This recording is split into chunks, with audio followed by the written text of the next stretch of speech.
Hi. Hi there, Mirabella. Welcome back to my office. Um, it's been a while since I've talked to you. There has been a lot going on these past few weeks. I know I just saw you all, what was it, 3 weeks ago? Something like that. But it feels like a lot longer than last time. I think just because so much has been happening here. Obviously, it's that time of the school year, you know? Everything's sort of just happening all at once. And now I leave again on Thursday back to Mirabella.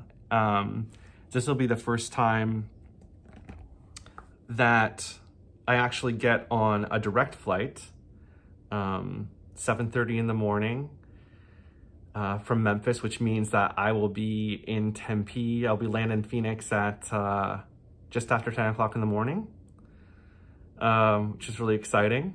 And I even found, I thought, I need to get a shuttle from Oxford and be at the airport, like a couple hours before. So like, how am I going to get an Uber from Oxford at that time?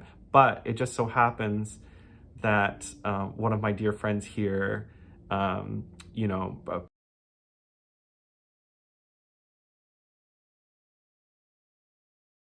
Professor Ryan Parsons, Ryan has a flight to New York at 8 a.m. And so we're gonna ride together, which will be really, really nice. We just sat on that for a while. I was talking about it, and he's like, "Oh yeah, by the way, I'm going on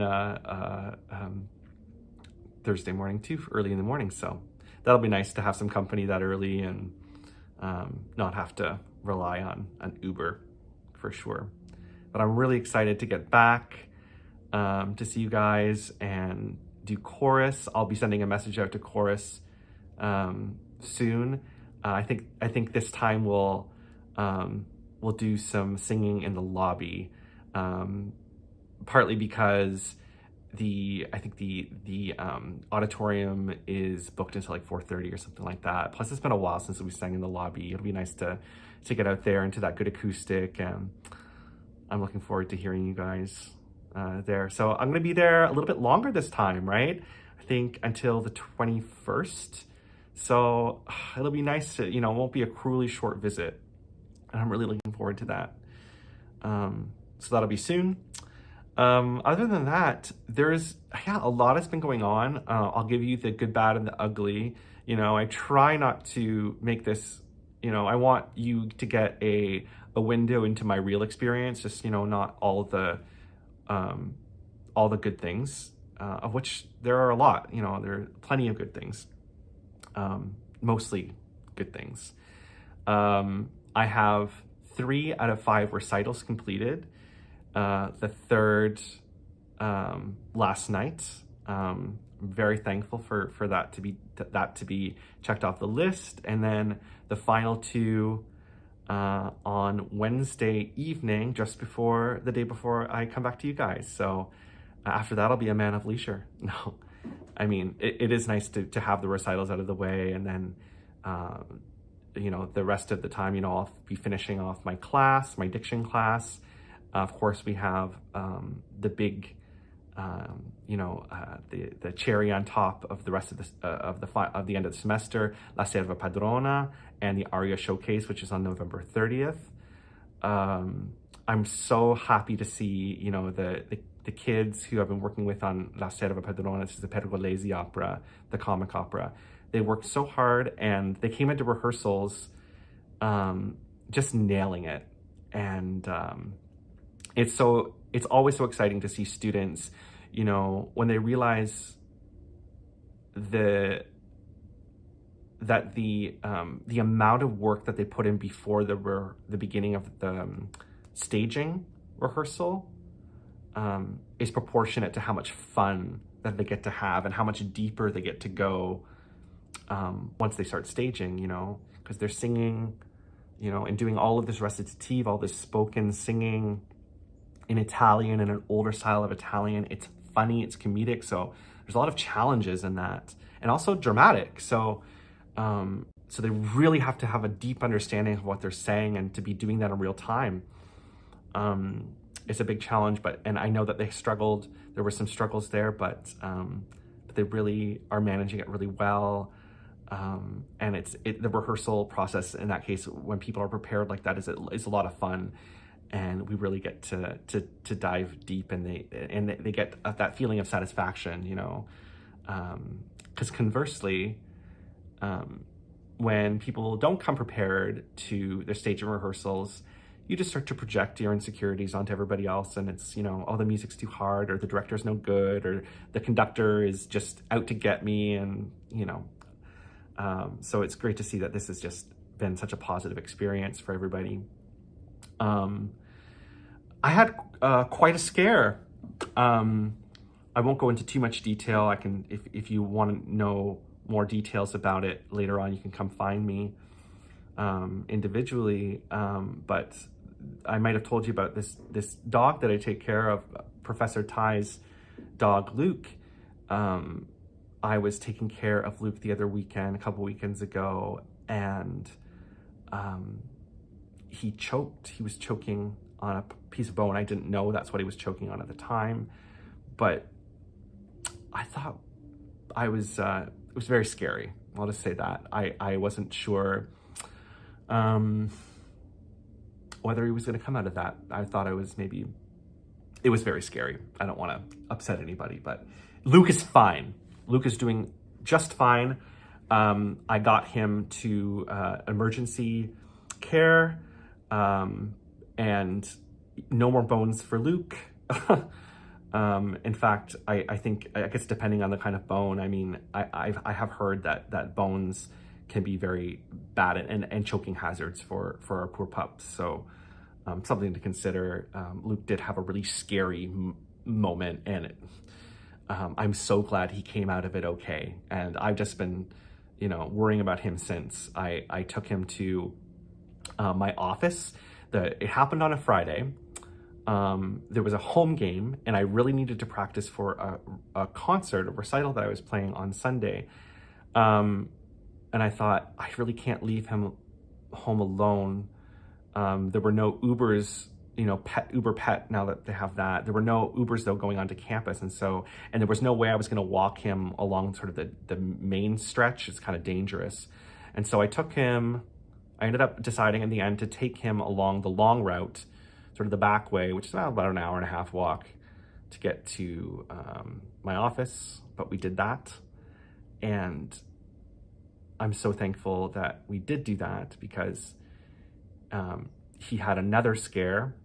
Long story, but I mean, thankfully I was there to help him through that. And since then, everything is normal, and Luke is doing just fine. So I'm really happy to report that. But oh my gosh, it really affected me a lot.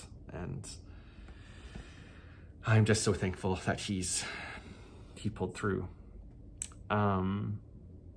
Other than that, you know, busy, you know, doing the end of the semester for my diction class. We're in our last unit, our last module, which is Italian. And there's so much I want to do with Italian. It's only Italian recitative, you know, all of this spoken style music, you know, in opera. And it's all Mozart, da Ponte, from the Marriage of Figaro. And I wish we could do 2 times as many classes on this. So it's you know, on one hand, I feel like, you know, it's a tall order and we're just scratching the surface. So, but they're doing very well in that. This past weekend, I was with my student Zoe in Memphis. She participated in a competition. Zoe, you heard Zoe in recital last Sunday. It was a wonderful recital. She did very well. And she placed first in this competition. I'm very proud of her. She sang really beautifully. I'm glad I was able to be there with her and play for her when she did that. I know that she's really happy to, you know, be able to, you know, have the prize money cover her rent for another month. That's always important, especially when you're in school and when you're an artist in school. That's always makes a big difference. Have I told you about the Italian? So where I'm living, I've been basically alone in the building because it was already difficult to find short-term housing in Oxford. It doesn't really exist. And they had these old married student housing buildings that I don't think they use that often. Well, obviously because I've been the only one there since August until like 3 weeks ago. I saw a moving cube outside and I went up to this guy and he's like now living across he's my next door neighbor. He's Italian. He's I think he's like an astrophysicist. He's like a postdoc here for I don't know how, for a year or 2 years or something like that. And we have all these classical music connections. He's done translation services for like the Yale Schola Cantorum. And so we got together, I bought him some Prosecco and we went over La Serva Padrona because I wanted his, of course there's some really difficult moments in the opera and some old, antiquated style Italian and some idiomatic expressions that I'm just, can sort of take a stab at and guess at, but it's been, a long research process, and he was able to help me through a lot of it. So I was really, it was just such luck to have him now be my neighbor. So that's been fun. What else is there to say? I think I covered pretty much everything. I have another coaching in about 15 minutes, so I'm gonna go get ready for that. But I just wanted to check in with you guys before I travel. It's gonna be like, wow, today's Monday. Then Tuesday and Wednesday, I do my last 2 recitals Wednesday evening, and then I guess I'll be taking off Thursday morning, probably around like 4:30 in the morning to get to the airport in good time for my flight. Yeah, something like that, 4:30 in the morning. So I'm so looking forward to being back and for a little bit longer this time. And then after that, basically it's just another week and a bit, less than 2 weeks. I'll be back and ready to celebrate the holidays with you guys. And so save some apple cider for me. I'll be there before you know it. Okay? Take care, everybody. I'll see you soon. Bye-bye.